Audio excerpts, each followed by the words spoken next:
બરોબર છે. એક વસ્તુ કહેવાય ને કે ભાષાનું બહુ એક પોતાને ગર્વ હોવું જોઈએ. આજ તમે જાપાનીઝ કોઈ પણ સ્કૂલમાં જુઓ, અમારું સ્ટડી છે તો એને કમ્પલસરી પોતાની જે માતૃભાષા હોય ત્યાંની જાપાનની લોકલ, ચાઇના હોય તો ચીનની ભાષા એ અપનાવે છે. થોડો કંઈ ક્યાંક આપણે એવો ટ્રેન્ડ વચ્ચે સમય સ્ટાર્ટ થયો તો હવે લોકો સમજે છે. એક બહુ સરસ હાસ્ય કલાકારે એક વાત કીધી હતી કે બાળકને ઇંગ્લિશ મીડિયમમાં બેસાડો ને એ ચિત્ર અને બાળકને ગુજરાતી મીડિયમમાં બેસાડો, આ બે ચિત્ર અલગ અલગ લાગે. ચિત્રની એને કમ્પેરિઝન કરી. ઓલું ચિત્ર એવું લાગે કે હાથી ઉપર બાળક બેઠો હોય, બહુ સરસ લાગે. ગુજરાતી મીડિયમમાં બેસાડો તો એ જોવું ગમે. ઇંગ્લિશ મીડિયમ એવું લાગે કે એ બાળક ઉપર હાથી બેઠો હોય. એટલે ક્યાંક ને ક્યાંક જો સ્ટુડન્ટ પાસે ક્લિબર નથી તો ઇંગ્લિશ મીડિયમને નહીં લઈ શકે. હા, આનો ક્યાંય આપણી ચર્ચાનો મતલબ નથી કે ઇંગ્લિશ ન આવડવું જોઈએ. It is totally necessary. જો તમારે એક વર્લ્ડ લેવલ ઉપર કે મોટા આયામ ઉપર કામ કરવું હશે તો એક ભાષા તરીકે તમારે આવડવી જ જોઈએ. પણ ગર્વ તો હંમેશા એક ગુજરાતી હોવાનું જ થવું જોઈએ.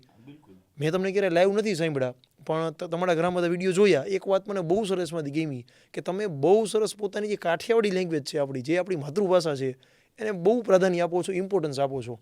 તમારો શો પણ એક સરસ હતો તો એ શોમાં તમે એ જ વાત કરેલી કે કાઠિયાવાડી ભાષા તરીકે મને એક ગર્વ છે. તો આ વાત ઉપર તમે કોઈ વિશેષ ટિપ્પણી કરશો કે ગુજરાતી ભાષાનું શું કામ ગર્વ હોવું જોઈએ આપણને? જો પહેલી વસ્તુ તો એ છે કે કોઠાની ભાષા છે, આપણે ગર્ભમાંથી લઈને આવ્યા છીએ.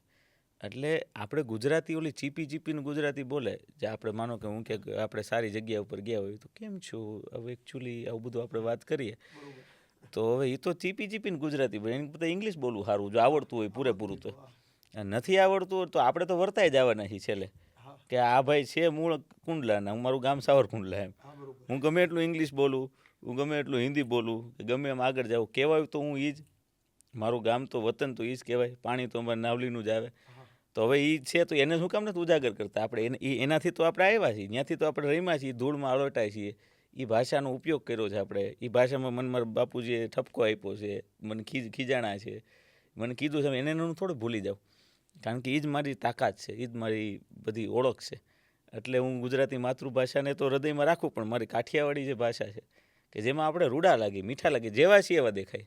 એટલે મને કારણ કે તમારો જે શો છે વાતું આપણા મલકની, એકદમ હિટ શો છે, એમાં તમે આ વાત કરેલી એટલે આજે મેં આ ચર્ચા કરી. અને બીજું કેવું થાય કે પેલું કહેવાય ને કે માણસ ગમે એટલી ભાષા શીખે, એને રડવું આવે તો એ માતૃભાષામાં જ રોવું પડે. ઇંગ્લિશમાં કેમ રોવાય? શક્ય જ નથી.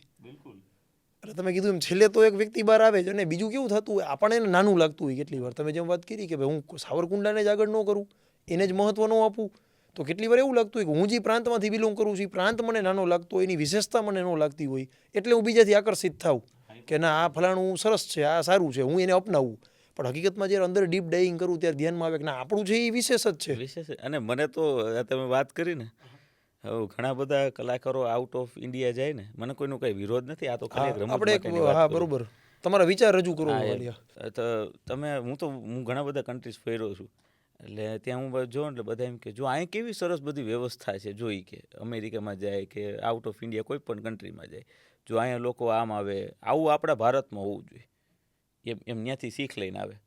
આ આપણા ભારતમાં આવું છે જ નહીં. અને જ્યારે આપણે ભારતમાં આવીએ, હું ન્યૂઝીલેન્ડમાં ગયો હતો અને મારી બ્રિસ્બેનથી ફ્લાઇટ હતી ઓકલેન્ડની, અને સિંગાપુરથી બ્રિસ્બેન ને બ્રિસ્બેનથી ઓકલેન્ડ એવી રીતના ફ્લાઇટ કરીને ગયા હતા. તો મુંબઈથી જ્યારે અમે સિંગાપુર આવ્યા ને ત્યારે આમ થોડુંક 50% આપણને ફ્લાઇટમાં ઇન્ડિયનની ફીલ આવે. પછી જ્યારે બ્રિસ્બેનથી ઓકલેન્ડ ગયા ને ત્યારે તો અમે ખાલી 5-6 જણા જ હતા, જે અમે ફેમિલી હતા એ જ હતું ગુજરાતી કે આપણું ઇન્ડિયન, બાકી બધા ત્યાંના લોકો હતા. હવે ત્યાં હું આમ જોતો ફ્લાઇટમાં કે 24 કલાકની ફ્લાઇટ હતી અમારી.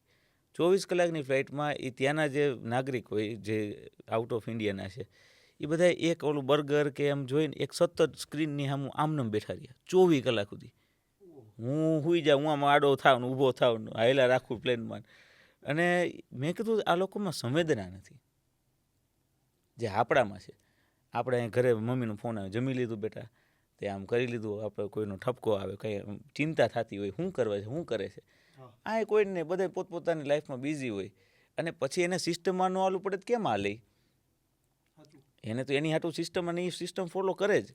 અને એ લોકોનું એક અલગ આખી રચના અલગ છે, સિસ્ટમ અલગ છે, એનો દેશ પ્રાંત અલગ છે. એને આપણે ભારતની યાર કેમ કમ્પેર કરી શકીએ? આજે ભારતમાં કંઈક સારું થયું તો એની કેમ કોઈ ચર્ચા નથી કરતું કે વાહ ભાઈ વાહ?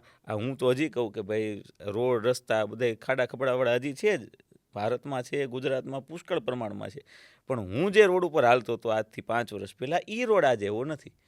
આ એક ગર્વની વાત છે આપણા માટે, જે આપણે અહીંયા રહીએ છીએ. એટલે હવે અમેરિકા જેવા રોડ આપણે ભારતમાં નથી તો ક્યાં થાય? પણ ક્યાંથી થાય ભારતમાં અમેરિકા જેવા રોડ? ભારતની પોપ્યુલેશન જોવો, બસ હું એ જ કહેવાનો હતો કે તમે વસ્તી સંભાળો તો દુનિયાનો કયો દેશ એવો જે આપણી જેટલી પોપ્યુલેશન હેન્ડલ કરે છે. આલું એ ને કે 5 માણસને હેન્ડલ કરવા અઘરા જ છે, અને આપણે અહીંયા કેટલાને હેન્ડલ કરીએ આપણને ખ્યાલ છે.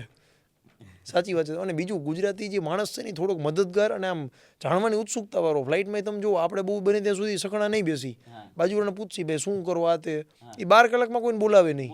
બાજુવાળો શું કરે છે કાંઈ એની ટીવીમાં એની સ્ક્રીનમાં વ્યસ્ત હોય. આપણે એક નાનકડું પોડકાસ્ટ ફ્લાઇટમાં થઈ જાય, બાજુમાં બેઠો હોય ને તો પૂછી લે ભાઈ તું કયું ગામ, તારું ઘર, બાપુજી ક્યાં ગામના, તમે શું કામ કરો?